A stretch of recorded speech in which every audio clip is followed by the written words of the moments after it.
Bismillahirrahmanirrahim. Alhamdulillah wassalatu wassalamu ala Rasulillah Sayyidina Muhammad bin Abdullah wa ala alihi wa sahbihi wa man wala amma ba'du. Alhamdulillah. Kita melanjutkan kajian kitab Taqriratus Sadidah yang disusun oleh As-Sayyid Al-Habib Hasan bin Ahmad Al-Kaf.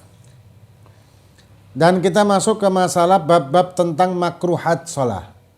Makruhat sholat atau kemakruhan-kemakruhan yang ada dalam sholat.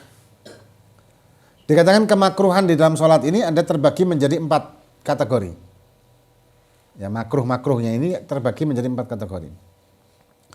Yang pertama, makruhatun fi nahiyati makanis sholat. Yang pertama, kemakruhan dari sudut pandang tempat kita sholat. Tempatnya. Ada banyak itu. Ada 15 kalau di dalam kitab ini. Kemudian yang kedua, makruhat min nahiyati halil musalli. Kemakruhan dalam hal keadaan orang yang sholat ini. Yang menjadikannya makruh adalah keadaan orang sholat tersebut. Itu ada beberapa, nanti kita bahas satu-satu. Kemudian yang ketiga, makruhat min nahiyati mukhalafati ba'di sunan awi tarkiha. Kemakruhan karena tidak melakukan sunnah, beberapa sunnah, ya, atau keliru melakukan sunnah yang ada dalam sholat. Apakah ketika kita meninggalkan sunnah itu berarti makruh? Enggak. Enggak setiap kita meninggalkan sunnah itu makruh. Ya, kadang-kadang ada orang punya pemahaman begitu kan. Orang yang meninggalkan sunnah itu berarti makruh. Enggak. Enggak mesti. Jadi enggak mesti orang yang meninggalkan sunnah adalah makruh. Karena bisa makruh, bisa enggak dapat pahala gitu aja. Nah, ini makruh dari meninggalkan beberapa kesunahan atau melakukan dengan cara yang keliru. Kemudian yang keempat, makruhat min nahiyati fi'liha. Kemakruhan dari segi perbuatan atau pergerakan. Sekarang kita rinci. Jadi 4 kategori kemakruhan tadi di dalam sholat. Yang kita rinci, yang pertama, makruhat min nahiyati makanis sholat. Kemakruhan dari sudut pandang masalah tempatnya dia sholat. Di mana saja tempat yang menjadikannya makruh sholat tersebut. Yang pertama, sholatu fil hammam. Sholat di hammam. Apa hammam ini? Hammam ini kamar mandi, tapi bukan kamar mandi yang kita kenal sekarang. Jadi hammam kalau dalam VG itu merujuk ke hammam yang di Syam atau di Turki. Itu namanya hammam. Jadi semacam ruangan yang di dalamnya itu ada kolam panas, terus kayak sauna gitu loh. Steam, kayak steam apa sauna namanya itu. Nanti barengan orang-orang banyak di situ. Itu kayak di Turki gitu. Namanya hammam. Nah, kamar mandi yang kita kenal ini juga dinamakan hammam. Tapi maksudnya makruh ini bukan makruh sholat di dalam itu. Itu kan ada WC-nya sekarang. Ya, hammam yang dimaksud ini dalam VG yang dimaksud hammam adalah satu ruangan yang dipakai untuk mandi air hangat biasanya atau uap. Itu ada di daerah-daerah Turki, Syam zaman dulu. Karena daerah dingin kan. Nah, itu makruh. Kemudian yang kedua, as-sholatu fi maslah. Maslah ini adalah tempat menaruh pakaian untuk ke hammam itu. Gantung pakaian, gantungnya itu di luar, karena kalau di dalam pakaiannya basah karena uap. Ya. Jadi ada tempat untuk gantung pakaian tersebut, kemudian dia masuk ke hammam tadi dengan mungkin pakai pakaian khusus. Mungkin pakai anduk atau apa gitu, mungkin pakai yang tutup aurat yang pasti. Nah, sholat di situ di tempat naruh nyentel baju-baju tadi, pakaian-pakaian tersebut di hammam ini hukumnya makruh sholatnya. Kemudian yang ketiga, sholat fil ma'tan. Ma'tan ini a'tan ibil atau tempat unta itu tempat mengeram, bukan mengeram apa ya? Duduknya unta. Tempat duduknya unta. Karena takut kan ada najisnya unta juga di situ, ada kencingnya atau apa. Biasanya unta ini habis minum nanti dia duduk lagi di tempatnya dia. Dia punya tempat permanen gitu loh. Memang dia duduknya di satu kayak kandangnya, tapi bukan kandang, apa namanya? Ya tempatnya unta duduk lah. Ini makruh. Kemudian as-shalah fil majzarah. Majzarah itu tempat penyembelihan binatang. Atau jagal mungkin ya. Ini makruh sholat di situ. Kenapa? Ya karena kan banyak najis di sana. Ada darah, ada kotoran binatang tersebut, maka hukumnya najis. Kalau kita tersentuh kan. Tapi kalau enggak pakai tikar, pakai apa? Makruh. Makruh. Walaupun tidak najis, enggak kena najis ini, tapi makruh. Karena berjajar dengan najasah.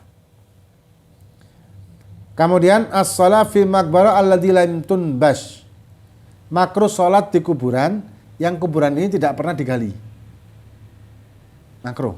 Kalau sudah pernah digali dalam arti diganti orang, malah haram karena tidak sah. Kuburan itu ya, kuburan.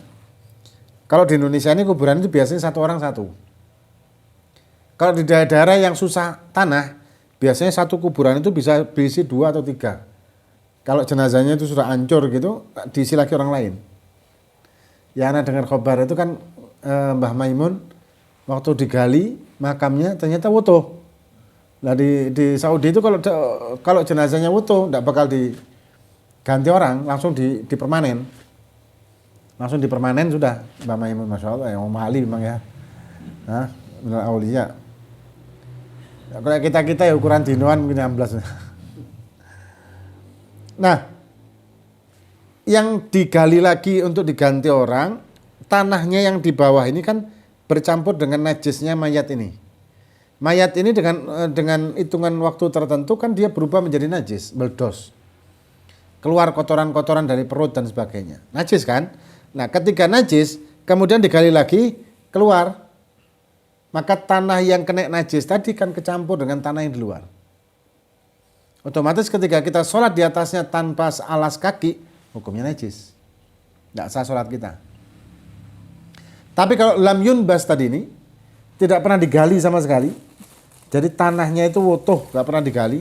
Cuman kayak kubur tok, tidak pernah digali. Tidak pernah diganti orang gitu. Maka hukumnya makruh. Kalau itu hukumnya makruh. Kemudian as-salatu fil mazbalah. Salat di tempat sampah. Itu makruh juga ya, karena tempat sampah banyak najisnya walaupun kita tidak yakin ada najis. Tapi kan pasti umumnya kan namanya tempat sampah pasti ada najis ya, maka itu makruh. Kemudian as-salatu fit thariq, salat di jalan tempat orang lewat. Ya kan mengganggu. Kita lagi sholat ada orang lewat, kita kan terganggu dia sholat. Hah? Kayak misalnya di gunung gitu ya, jalannya kan setapak. Kalau kita sholat di situ orang akhirnya antri mandek kabeh, mengganggu. Jadi jangan sholat di tempat yang mengganggu orang lalu lalang. Hukumnya makruh. Kemudian yang ke-8 as-salatu fil kanisah wal bi'ah. Makruh hukumnya sholat di tempat agama lain, rumah ibadah tempat agama lain. Kanisa ini ma'badnya Yahud. Kanisa itu apa ya? Sinagog kalau nggak salah namanya. Tempat ibadahnya orang-orang Yahudi namanya kanisa. Tapi kalau tempat ibadahnya orang-orang Nasrani itu namanya bi'ah. Walaupun ada juga yang mengatakan tempatnya ibadahnya orang Nasrani itu juga sebagai kanisa sama. Cuman aslinya kanisa itu tempat ibadah Yahud, bi'ah itu tempat ibadahnya orang-orang Nasrani. Nah, makruh hukumnya kita sholat di dalam, kecuali dalam keadaan terpaksa atau mepet. Kemudian as-salatu ala sudhil Ka'bah. Tapi ya, mungkin ya sekarang ya. Sholat di atas atap Ka'bah itu juga makruh. Tapi ya enggak mungkin kan kita sekarang. Kalau zaman dulu Bilal ini yang naik Ka'bah untuk azan.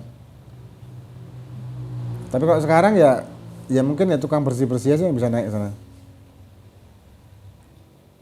Yang bisa naik ke atap Ka'bah itu mungkin ya tukang bersih-bersihnya toh.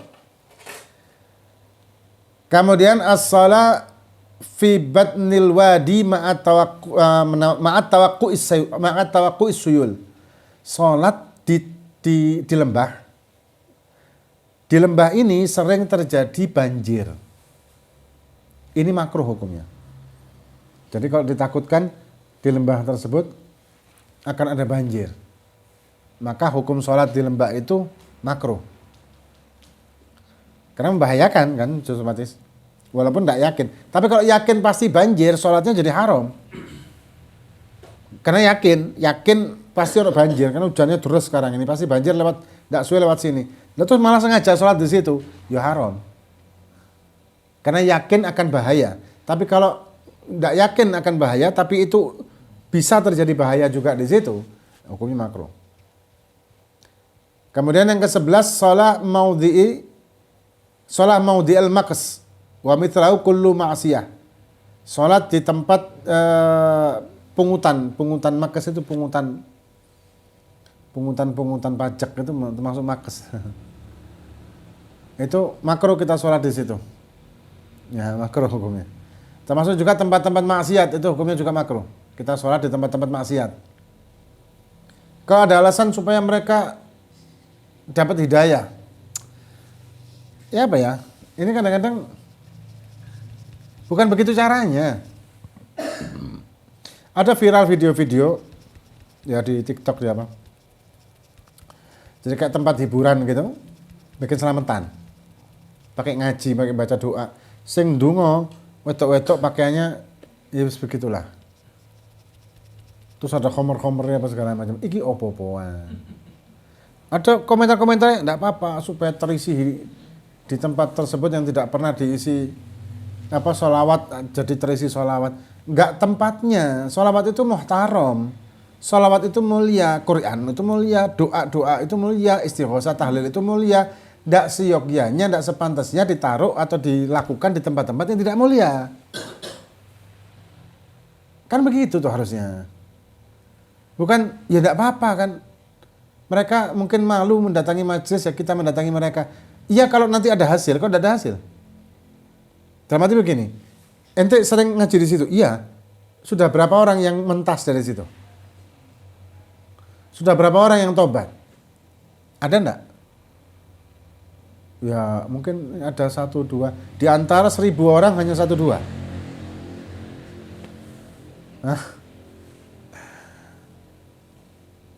Kemudian as-shalah fis suq, salat di pasar. Itu makruh. Salat di dalam pasar itu juga makruh. Karena pasar itu kan tempat bisnis yang pasti ya, tempat dunia, ingat dunia. Dan di pasar itu ada najis juga, takutnya ada najis itu yang kena makruhnya itu. Yang kedua, di pasar itu ketika bisnis kemungkinan juga ada orang-orang yang melakukan hal yang diharamkan dengan bisnis itu. Rawan, bukan orang yang di pasar pasti melakukan haram, enggak, rawan. Riba, rawan ini, rawan itu. Kemudian as-shalah amama adami yastaqbiluhu. Salat di depan orang yang menghadap kepada dia. Ya mungkin tidak khusyuk. Tapi kalau kita ada orang duduk ngadep kiblat, kita sholat di belakang mereka, ngadep punggungnya dia, itu tidak makruh. Malah kita dapat sunnah sakhes di situ, yang sudah pernah kita bahas sakhes, satu tonggak atau satu halangan yang menandai tempat kita sholat. Kemudian yang ke-14 al-itan wa huwa ittikhadul musalli wala imaman maudi'an yusall fihi wala yantagil anhu ila ghairihi.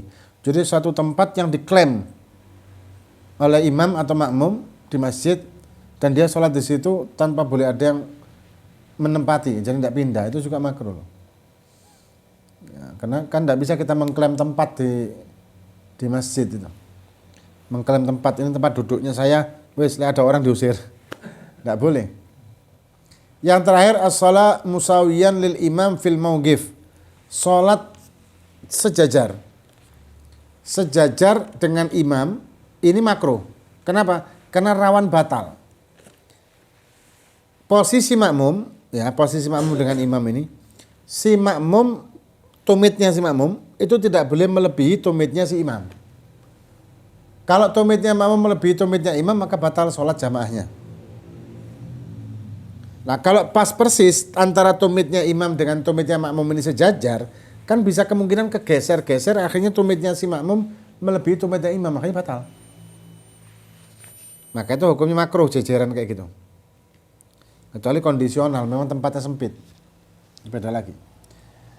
Wallahu a'lam bishawab. Fatihah bin Allah fakana fi din hadhihi sallallahu alaihi wa sallam. Haddatsan Nabi al-Fatihah. A'udzu billahi minasyaitonir rajim.